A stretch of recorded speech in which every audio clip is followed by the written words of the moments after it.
Сайн байцгаана уу? Би Испани хэлний орчуулагч, англи хэлийг олон улсад заах хэрэгтэй багш тогт хоёр байна. Энэ бол миний English Espanol TOEFL суваг. Энд би Испани хэлийг эхнээс нь суурь тавин зааж байна. Өнөөдрийн хичээлээр тоотой холбоотой зүйл үзнэ.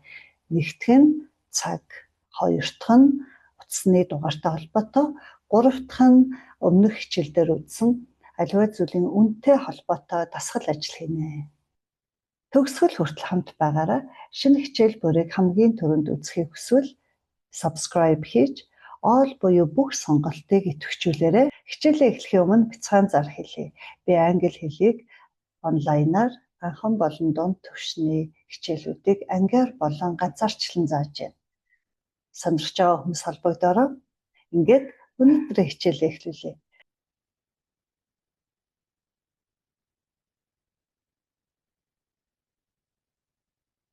Цаг ярина.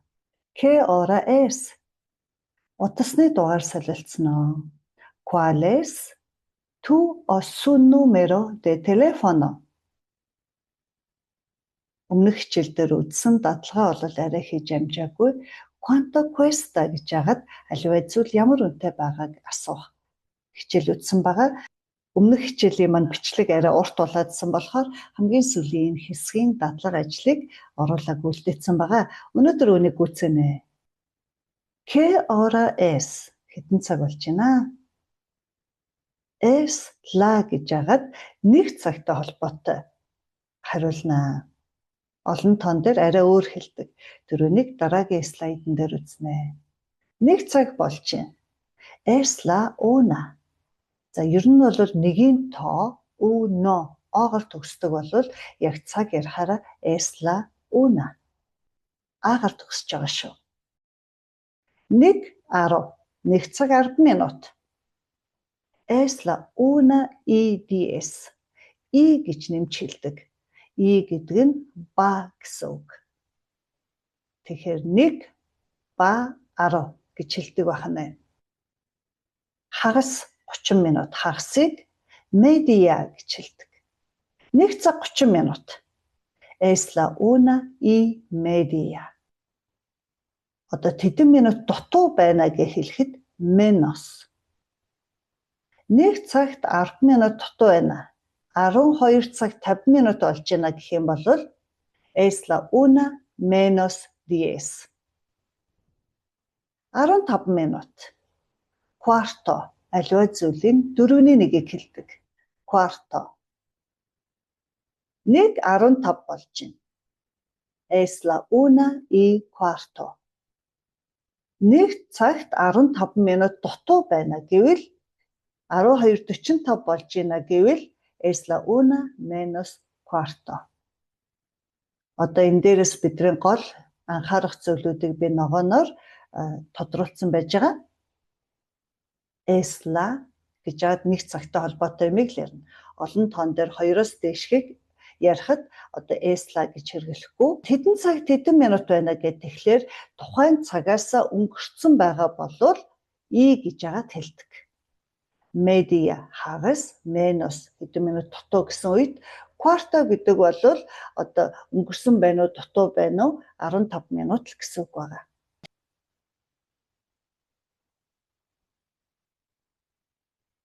Одоо 2 буюу түүнээс дээшгийг үзье. Ерөнхийдөө ганц тоон дээр асуух гэж байна, олон тоон дээр байна хамаагүй. ¿Qué hora es гэдгээр л асууна. 2 буюу түүнээс дээш цагийг хэлэхдээ son las. 2 цаг болж байна. Son las 2. 2 цаг 10 минут яг түрүү үзсэн зүйл орж ирнэ. Son las 2 гэчээд дараа нь EDS. Хагас дээр юу вэ? Media. Яг хэвээрээ ороод ирнэ. 2 цаг 30 минут. Son las 2:30. Дутуу байна гэхээр menos. 2 цагт 10 минут дутуу байна. 1 цаг 50 минут болж байна гэх юм бол son las 2:10. 15 минут. Quarto. 2 цаг 15 минут. Son las 2:15. 2 цагт 15 минут дутуу байна. 1 цагт 45 минут болж байна гэх юм бол son las 2 menos cuarto. Тэгэхээр энэ дээрээс харах юм бол солигдож байгаа зүйл маань олон тоон дээр son las бусдаар бол тухайн цагаас хэдэн минут өнгөрсөн байгааг гэж яагаад ярьж байгаа. Хагас дээр 30 минут дээр media гэж хэлж байгаа. Хэдэн минут дутуу байна гэвэл menos 15 минут дээр quarto яг хэвээрээ байж байгаа. Одоо цагтай холбоотой үргэлжлээд үзнэ хэд хэдэн зүйл байж байгаа. AM гэдэг бол шөнийн 12 цагаас өдрийн 11 цаг 59 минут хүртэл цаг ярихдаа хэрэгэлдэг. PM бол өдрийн 12-оос шөнийн 11 цаг 59 минут хүртэл цаг хугацааг ярихдаа хэрэглэнэ. En punto гэж байна. Яг тухайн цаг гэсэн үг. Яг тэдэн цаг 00 минут. Son las 3 en punto. Гэх юм бол яг 3 цаг 00 минут болж байгаа байна. ¿Qué horas son? За энэ бол дөрмийн дагуу буруу яриа. Гэхдээ энд период бол хүмүүс ингээ ярьж байгааг би бол ингээ өчнөө сонслоо. Гэхдээ мэдээж олноороо биш. Монголчууд бид нар бол буруу яриад зөв ойлгодог энтергээ ярьдаг штэ. За тэгэхээр испани хэл дээр тохиолддог одоо нэг жишээ нь энэ байх нэ. Тэгэхээр хэл сурахдаа ер нь бол сайнтай муутай алдаатай оноотой нь сурчвал дээр гэж би боддtiin байгаа юм. Тийм болохоор хичээлдээ оролцсон. Mediodía гэдэг бол өдрийн 12 цагийг хэлдэг. Medianoche гэвэл шөнийн 12. Энэ дээр анзаараарай. Medio оогоор төгсөд dia гэж байгаа шүү.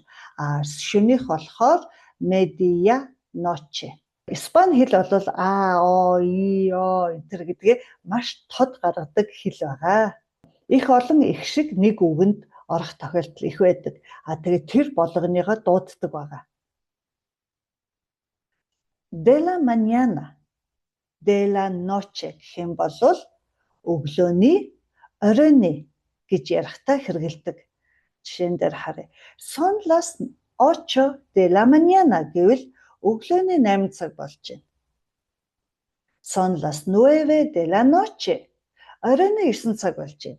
За орчин үед бид нар бол өөр оронд амьдардаг. Тэгэхээр хаана амьдардаг вэ те? Тэр оронд нь одоо цаг хэд болж байна? 8 цаг болж байна. Тэгэхээр өглөөнийх юм уу, оройных юм уу гэж асуух. Одоо цагийн зөрүүн дээр яриа одоо нэлээ их гардаг. Тийм болохоор өглөөнийх, оройных гэдгээ ингэж ялгадаг байна. За цаг нартай холбоотой ойлголт маань бол ерөнхийдөө ингэ болчихж байна. Яг цагтай холбоотой одоо соёлын ялгааны талаар би ярмаар байна л да. Жишээ нь одоо германчууд бол цаг, секунд, ойл одоо юу гэдэг маш одоо сайн барьдаг. Гэл одоо бид нар үзчихсэн, сурчижсэн германд байгаа хүмүүс бол үүнийг амьдралаараа мэдж байгаа бах. Гэтэл үүний яг эсрэг нь перучууд.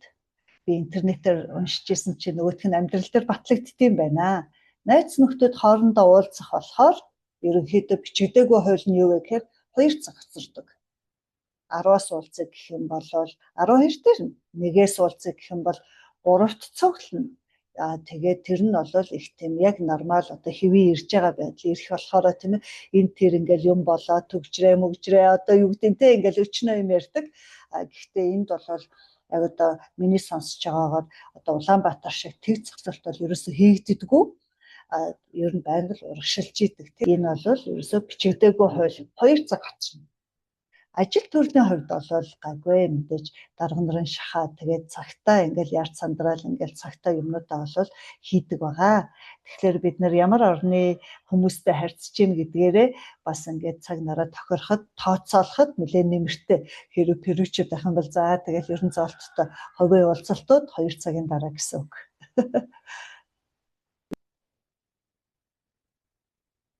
За ингээд цагтай холбоотой хичээл маань болчихж байгаа. Тэгэхээр дараа нь хэдүүлээ хичээл дуусахын өмнө цагтай холбоотой дадлага хийнэ, дасгал дээр ажиллана. Одоо дараагийн яриа орж ирнэ. Бас тоотой холбоотой el número de teléfono утасны дугаар ярина. Асуун хариулна. За ер нь асуухтаа бол ¿cuál es гэж яагаад асуудаг. ¿Cuál гэдэг маань аль гэсэн үг. Аль вэ гэж асуудаг байх нь одоо махчилж орчуулах юм бол Тэгээд түү юм уу сүү гэдгээ одоо өөрийнхөө харьцаж байгаа хүнийхээ харьцаанаас бодоод сонгочихно. Numero de telefono. Numero гэдэг бол тоо, de гэдэг маань ин гэсэн дагавар. Тэгээд телефон утас. За ингээ асуухад жоохон урттуу санагдаад байвал анхны үедээ tu numero por favor эсвэл su numero por favor гэд асууж болно. Таны утасны дугаар хэд вэ? Чиний утасны дугаар хэд вэ гэсэн үг. Тэгэнгүүт хариулах болоод ирэхээр mi numero es. Миний дугаар бол. Mi numero гэдэг маань ганц тоон дээр байгаа. Тэгэхээр es гэдгээр хариулдаг бахан байна. Хаалтан дотор аль байгаа орныхоо кодыг оруулж өгнө. Plus гэдэг бол нэмэх тэмдэглэгээ. Cinco uno гэдэг маань одоо манай энэ Перугийн код байгаа. Тэгээд яг дугаараа хэлэх болохоор нэг нэгээр нь хэлчихнэ. 9 2 2 5 4 0 4 6 2 гэдэг бол миний яг өөрийн дугаар байгаа. Энэ тэгэхээр хичээл номтой холбоотой асууя холбогдъё гэх юм бол WhatsApp-аар энэ дугаараар холбогдож болно шүү. Тэгээд энэ утасны дугаартай холбоотой дасгал бас хийнэ. Дасгал ажил их чухал гэж боддог би. Энэ хичээлийг бол өмнө нь үтсэн. Үн өртөг, аливаа зүйлийн үн өртгийг хэрхэн яаж асуух вэ, хариулах вэ гэдгийг одоо сайн мэдэхгүй бол өмнөх хичээл үзээрэй. Ганц тоон дээр quanto cuesta гэж яад асуучин. Тэгээд хариулах болохоор cuesta гэдэг тэмдэг нэр маань нэр өгтэйг адилхан төгсгөлтэй байгаа гэдээ ярьсан байгаа. Энэ бол олон тоон дээр яаж асуух вэ, хариулах вэ гэдэг байгаа тийм ээ. Тэгэхээр өнөөдрийн хичээл дээр бол энэ дээр нэг их цаг авахгүй. Яагаад тэгэхээр өмнөх хичээл дээр заасан. Тэгэхээр хэрэгтэй хүмүүс нь угаасаа тэр өмнөх хичээлийг үзэхэд хангалттай. Одоо дасгал ажил хийнэ. Ejercicio 1. Дасгал 1. Цагийг тааруулна. За энд ингээ хэдэн цаг ингээ тавьсан байж байгаа. Үүнийг одоо эсрэг талд нь байгаа энэ цагуудтай тааруулаарай. Энэ дасгал дээр бол 2 минут гаргахад бүр дээдлийн хугацаа шүү. За бичлэгээ зогсоогоод тааруулаарай. Одоо хариугаа шалгая. Son las 5:30. 5:30. Es la 1. 1 цаг. Son las 10 menos 5. 9 цаг 55 минут. Son las 8:15. 8:15. Son las 3 en punto. 3 цаг 00 минут. Ejercicio 2. Дасгал 2. Цагийг испаниар хэлээрэй. За яаж хэлэх вэ? Шууд бодоод эхлээрэй. Энэ дээр бас нэг 2 минут байхад болно. За өшөө удлаа гэхэд нэг 3 минут ч юм уу. Тоогоо мэдхэд болно. Тэгээд өнөөдрийн заасан 15:30 тэ өдөр оройгоо өглөө оройгоо яаж хэлдэг вүлээ? Тэр ялгаагаа мэдчихэд болно. Одоо хариугаа шалгая. Son las 3:15. 3:15. Оройны 8 цаг. Son las 8 de la noche. 11 цаг 30 минут. Son las 11:30. 6:45. Son las 7 menos cuarto. 12 цаг өдрийнх. Son las 12 del mediodía. Өглөөний 9 цаг 5 минут. Son las 9:05 de la mañana. Ингэж хэлж чадсан бол сайн байх нь. Ejercicio 3. Дасгал 3. Зөв асуултыг сонгоорой. За энэ жоохон амархандуу дасгал байгаа. Цамцны үн асуухад энэ хоёр асуултын аливаар нь асуух вэ? Утасны дугаар асуухад энэ хоёр асуултын аливаар нь асуух вэ? Тэр зөв гэдгээ тэмдэглээл болоо. Энэ дасгал бараг 30 секунд авах уу? Цамцны үн асууна. Аливаа зүйлийн үн асуухад quanto cuesta гэсэн. Утасны дугаар ¿cuál es гэж яагаад асууна тийм ээ? Ejercicio 4. Дасгал 4. Өөрийнхөө хариулаарай. За энд ингээ хоёр асуулт зүгээр би тавьсан байж байгаа. Энэ дээр өөрийнхөө хариулах нь байна. Quanto cuesta la chaqueta azul? Тэгэх юм бол дурынхаа үнийг хэлээд хариулна гэсэн үг байна. ¿Cuál es tu número de teléfono? Энэ дээр мэдээж өөрийнхөө дугаарыг хэлэх учраас минийхээс өөр байх нь тодорхой. За энэ дээр бараг хариулт юмаа бичээд тэмдэглэж итл бараг 4 минут болж магадгүй бичлэгээ зогсоогоорой. Одоо хариугаа шалгая. Нэг иймэрхүү байхад болно гэд. Загвар cuesta гэж яагаад артлын тоон мөнгөн тэмдэгт нь өөр байж болно. 60 soles 70 сол гэж би бичсэн байгаа. $80 гэдэг ч юм уу те $80. 30,000 tugrex 30,000 төгрөг гэж хэлэх ч юм уу тийм ээ. Mi numero es энэ дээр бол би дугаараа тавьсан. Тэгэхээр та хэд маань өөрсдөө mi numero es гэж яагаад өөрийнхөө дугааруудыг хэлэх нь байна, бичих нь байна. Ингээд өнөөдрийн хичээл дуслаа. Хичээл тамт байсан танд баярлалаа. Хэрвээ та миний зааж байгаа Испани хэлний хичээлүүдийг алдалгүй үзэхийг хүсвэл English Espanol Talk-ийн YouTube сувагт маань subscribe хийж хажуугийн all буюу бүгд сонголтыг идэвхжүүлээрэй. Тэгвэл намайг хичээл оруулах болгонд автоматар мэдээлэл очиод байх болно. Хичээл маань таалагдсан бол лайктаар сэтгэлээ үлдээгээрэй. Мөн хэрэгтэй гэж утсан найз нөхөддөө шеэр хийгээрэй, хуваалцаарай. Дараагийн хичээл дээр дахин уулзъя.